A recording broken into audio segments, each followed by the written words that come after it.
परंतु सेना का नेतृत्व करने के लिए एक कुशल सेनापति का होना आवश्यक है। और मेरे इस सेना का नेतृत्व कौन करेगा, इसका निर्णय मैं ले चुका हूं। हमारी सेना का नेतृत्व करेगा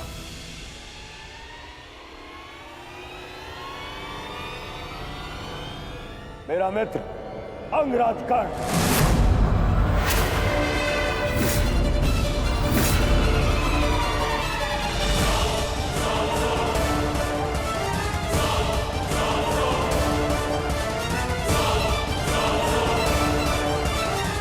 बस दुर्योधन,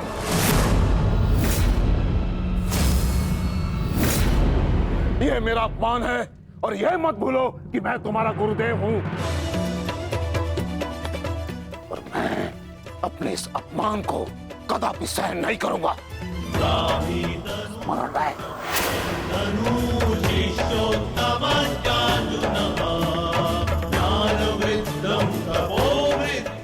आज हस्तिनापुर का दुर्भाग्य है कि महामहिम बाणों के शैया पर लेटे।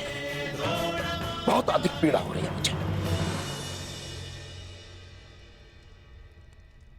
मुझे हस्तिनापुर लाया गया महामहिम द्वारा और किसी का द्वारा नहीं। और यदि महामहिम ने इस सूत पुत्र को अपने सेना में भाग लेने नहीं दिया तो मैं इस सूत पुत्र के अधीन रहकर इसके नेतृत्व में युद्ध कैसे कर सकता हूं। इसी कारण मैंने निर्णय लिया है कि मैं और अश्वत्थामा आज अभी और इस क्षण से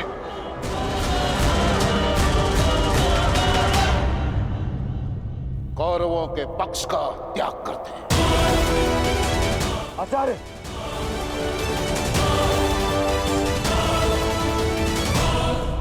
क्षमा करें पिताश्री, किंतु कर्ण के अधीन रहकर मुझे युद्ध लड़ना है या नहीं, यह निर्णय आपका नहीं, मेरा।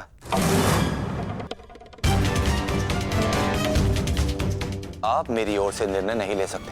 बस, अपने पिता और आचार्य से विवाद करने की अनुमति ना तो धर्म देता है और ना ही तुम्हारे भीतर का योद्धा।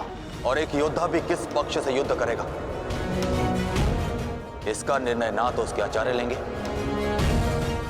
और ना ही उसके पिताश्री।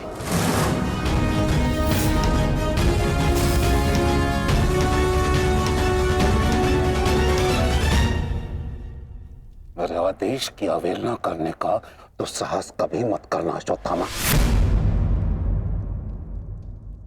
निर्णय ले लिया है मैंने कि आज अभी और इस क्षण से हम कौरवों के पक्ष का त्याग कर रहे हैं।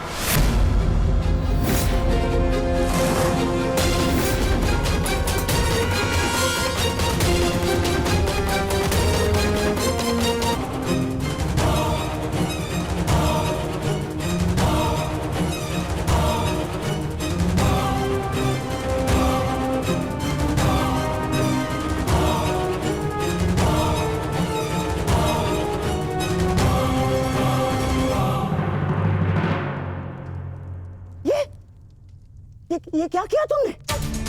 गुरुद्रोण को रोका क्यों नहीं तुमने दुर्योधन? होने वाले सम्राट हो तुम, सम्राट। तुम्हारी सेना का एक एक महारथी ये तुम्हारे विरुद्ध जाएगा तो युद्ध में विजय कैसे पाओगे तुम? जो युद्ध से विमुख हो उसे अपनी सेना में डालना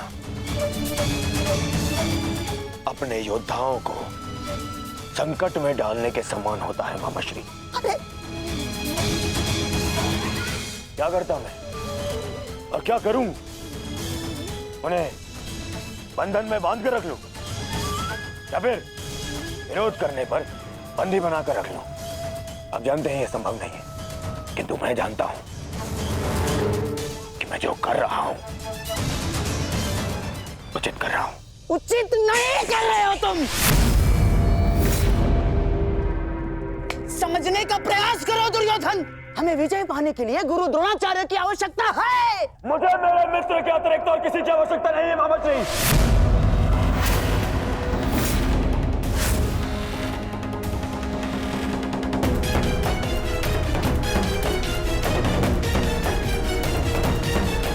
आओ सेनापति कर्ण, तुम्हारा स्वागत है। बताओ हम सबको कल के लिए हमारी क्या व्यू रचना है। मित्र, गांधार नरेश उचित कह रहे हैं। इस युद्ध को जीतने के लिए हमें गुरु द्रोण की आवश्यकता है। हाँ, देखो समझाओ इसे, समझाओ इसे। व्यू रचने में उनसे अधिक श्रेष्ठ और कोई नहीं, और पितामह के पश्चात केवल गुरु द्रोण हैं जो सभी पांडवों की दुर्बलता जानते हैं। इसलिए उनका हमारे पक्ष में होना बहुत आवश्यक है मित्र, और मैं तुम्हारी सुरक्षा के लिए सदैव तत्पर रहूंगा मित्र, ये मेरा वचन है। परंतु कर्ण, अब क्या किया जाए? गुरु द्रोण को कैसे मनाया जाएगा युद्ध के लिए?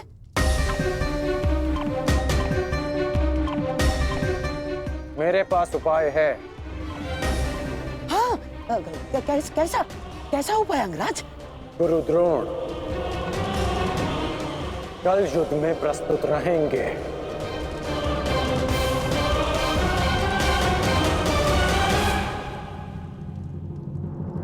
पिताश्री, आप चाहते हैं ना कि मैं युद्ध भूमि में ना जाऊं, तो ठीक है।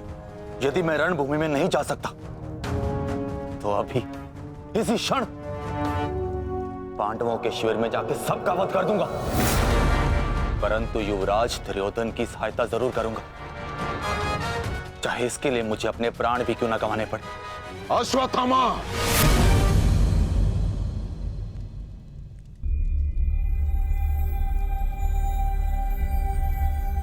बात को समझने का प्रयत्न करो।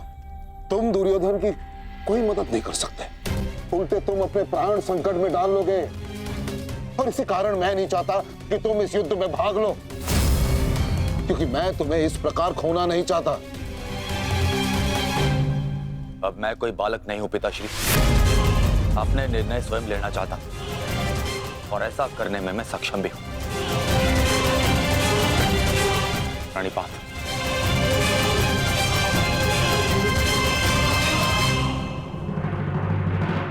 अब तक तो पितामह कौरव की रक्षा करते आए हैं, परंतु अब कौरव की ढाल शेष नहीं। मैं विकोदर भीम उन पापियों का नाश करना आरंभ कर दूंगा। कौरव का नाश करने की प्रतिज्ञा पूर्ण करने का अब समय आ गया है। हाँ भ्राताश्री, जिसकी प्रतीक्षा थी वो समय आ गया। सूर्य उदय होते ही हम सभी इस युद्ध की समाप्ति का आरंभ करेंगे।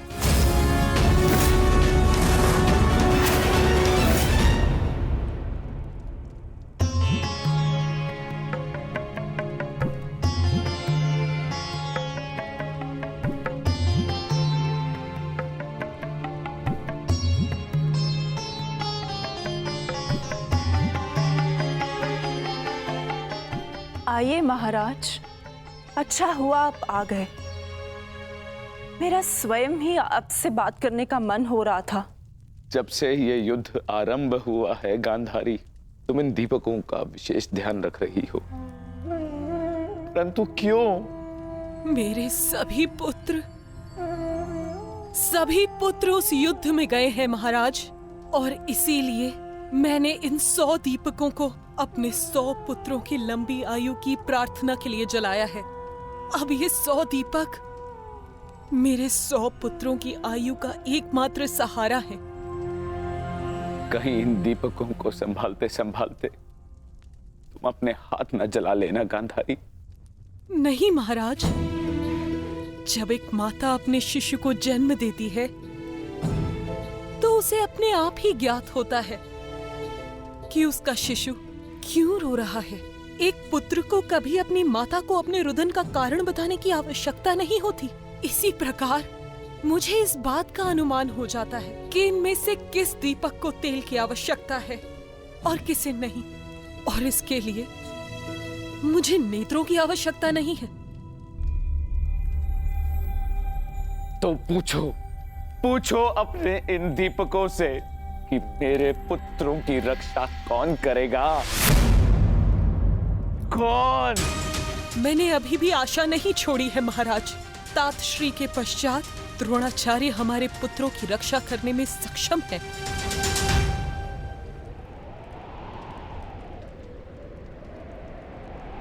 गुरुद्रोण बाहर आइए, शीघ्र बाहर आइए।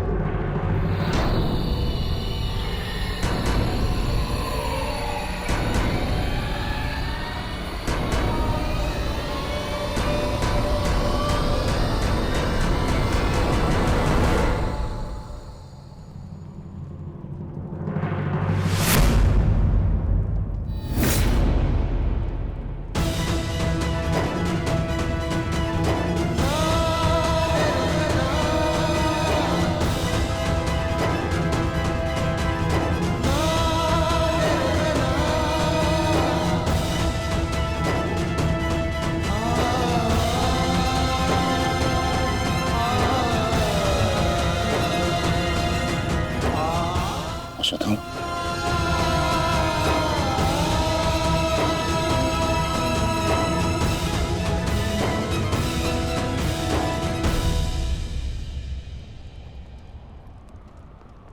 अश्वत्थामा,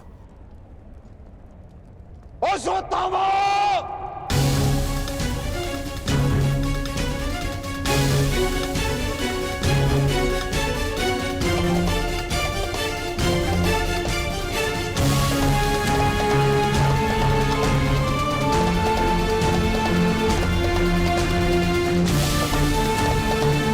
किसने किया ये सब पंगा?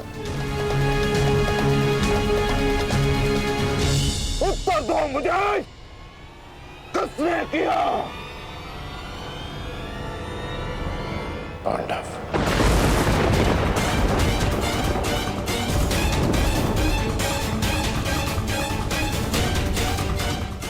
आज उन दुष्टों ने मुझे पुत्रविहीन कर दिया।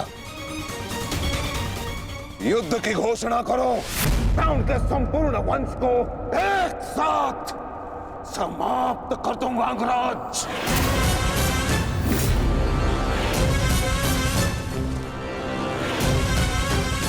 अपने पुत्र के हथियारों से मैं प्रतिशोध लूंगा, प्रतिशोध लूंगा। मैं पांडवों का अंत कर दूंगा, समूल नष्ट कर दूंगा उन्हें। अंगराज, तुम कौरवों के सेनापति हो ना, तो आज तुम्हारे सेनापति तुम्हें आज कौरवों की विजय होगी और पांडवों की हार, और ऐसी हार जो भूत है ना भविष्य। आज के सूर्योदय के साथ मैं पांडवों के जीवन का सूर्यास्त कर दूंगा। चलो मेरे साथ।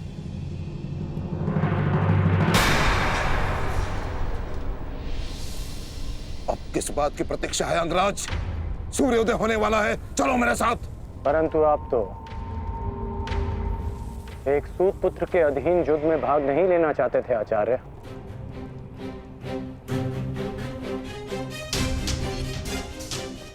परंतु यह समय स्पष्टीकरण देने का नहीं अंगराज, यह समय है स्पष्ट प्रहार करने का, केवल और केवल आक्रमण करने का। तो यह समय भयभीत होने का भी नहीं है।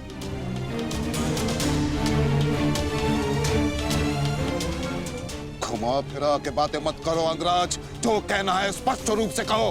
कहना क्या चाहते हो तुम? सत्य कहना चाहता हूं आचार्य। आपने ये युद्ध मेरे सूत पुत्र होने के कारण नहीं छोड़ा था।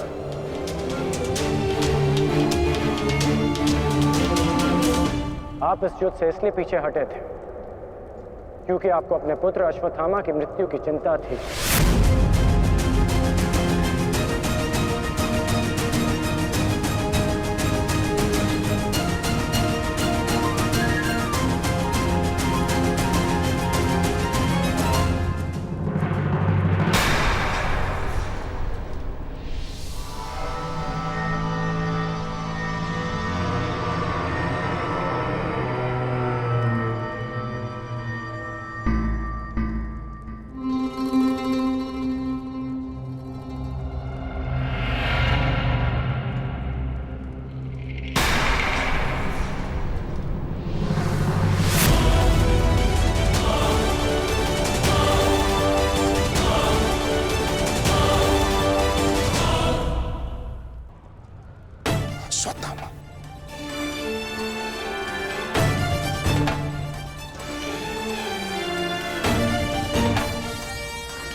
बस किया तुमने? उत्तर दो।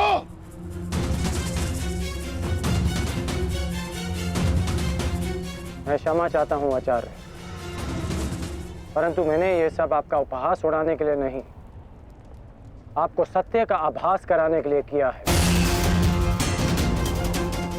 मैं केवल उस योद्धा को चिंता के भंवर से निकालना चाहता था जिसकी इस समय कौरव सेना को सबसे अधिक आवश्यकता है।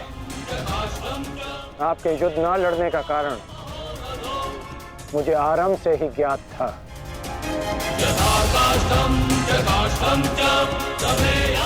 पुत्र खो देने की पीड़ा से मैं भली भांति अवगत हूं, परंतु इसका अर्थ ये नहीं कि एक योद्धा अपना कर्तव्य निभाना भूल जाए। जो आक्रोश आपने अभी दिखाया, यदि वही आक्रोश आप युद्ध भूमि में रखेंगे तो ये मेरा विश्वास है कि आप कौरव सेना और अपने पुत्र को सदैव सुरक्षित रख पाएंगे।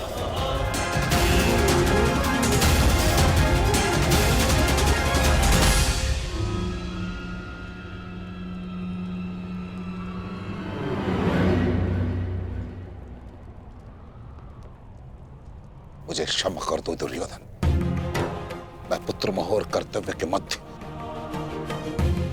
उलझ गया था, बहुत कुछ भूल गया था। क्षमा कर दो मुझे।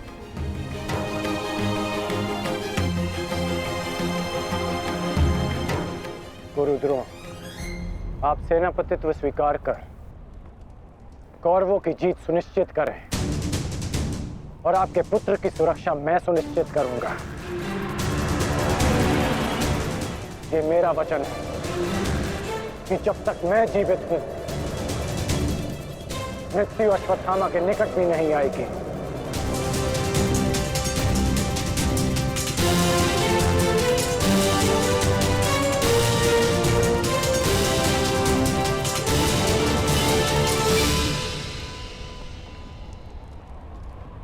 आपको इस प्रकार कष्ट देने के लिए मैं आपसे क्षमा चाहता हूं पिताश्री, किंतु आपका पुत्र और एक शिष्य होने के नाते मैं आपको अपयश का भागी होने से बचाना चाहता हूं। पिताश्री, मैं आपसे एक वचन मांगना चाहता हूं कि जिस क्षण आप रणभूमि में उतरेंगे, उसी क्षण आप अपने हृदय से मेरे प्रति पुत्र मोह को त्याग दें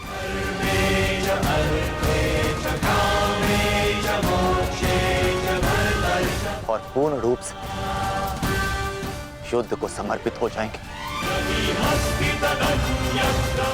वचन दीजिए पिताश्री, मुझे वचन दीजिए।